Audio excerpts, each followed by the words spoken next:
ସାଙ୍ଗମାନେ ଆଜି ମୌସିନ୍ଦ୍ର ଅଧିକାରରେ ଦେଖନ୍ତୁ ମୁକ୍ତି ହାତ ଯୋଡ଼ିକି ଦେବୀ ମାଙ୍କୁ ଡାକୁଥାଏ କି ଯେମିତି ଆଦି ତାକୁ ଡାକିବେ ତାଙ୍କ ସହ କାମ କରିବା ପାଇଁ। ଆଉ ଠିକ୍ ସେଇ ସମୟରେ ଆଦି ଆସେ ଆଉ ମୁକ୍ତିକୁ ଦେଖି ଅଟକିଯାଏ।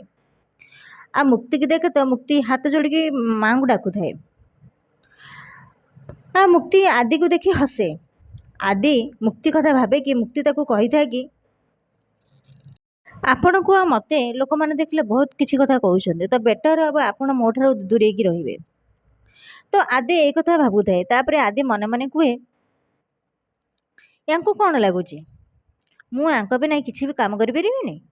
ମୁଁ ୟାଙ୍କୁ ଦେଖେଇ ଦେଉଛି ମୁଁ କ'ଣ। ଆଜି ୟାଙ୍କୁ ମୁଁ ଥରୁଟିଏ ବି କାମ କରିବା ପାଇଁ ଡାକିବିନି, ତାପରେ ଦେଖିବି ଇଏ କେମିତି ଏତେ ଇଗୋ ଦେଖେଇବେ। ତାପରେ ଆଦି ମୁକ୍ତିକୁ କିଛି ନ କହି ସେଠୁ ଚାଲିଯାଏ।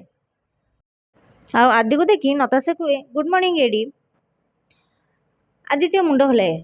ଆଉ ଆଦି ତାପରେ ମୁକ୍ତିକୁ ଚାହେଁ ଆଉ କୁହେ, ନତାଶା କଜଉଡ଼ିଆ କନଷ୍ଟ୍ରକ୍ସନ୍ ଫାଇଲ୍ ନେଇକି ମୋ କ୍ୟାବିନ୍କୁ ଆସ, ଓକେ। ଏକଥା ଶୁଣି ମୁକ୍ତି ଆଶ୍ଚର୍ଯ୍ୟ ହେଇଯାଏ ଆଉ ନତାଶା ବହୁତ ଖୁସି ହେଇଯାଏ। ସାଙ୍ଗମାନେ ଆପଣମାନେ ଯଦି ମୋ ଚ୍ୟାନେଲରେ ନୂଆ ଅଛନ୍ତି ତାହେଲେ ମୋ ଚ୍ୟାନେଲକୁ ସବସ୍କ୍ରାଇବ୍ କରିଦିଅନ୍ତୁ ଆଉ ଛୋଟିଆ ଲାଇକ୍ଟିଏ କରିଦିଅନ୍ତୁ, କାହିଁକିନା ମୁଁ ଏହିଭଳି ଭିଡ଼ିଓ ଆପଣମାନଙ୍କ ପାଇଁ ସବୁଦିନ ଆଣିଦେବି। ଜୟ ଜଗନ୍ନାଥ।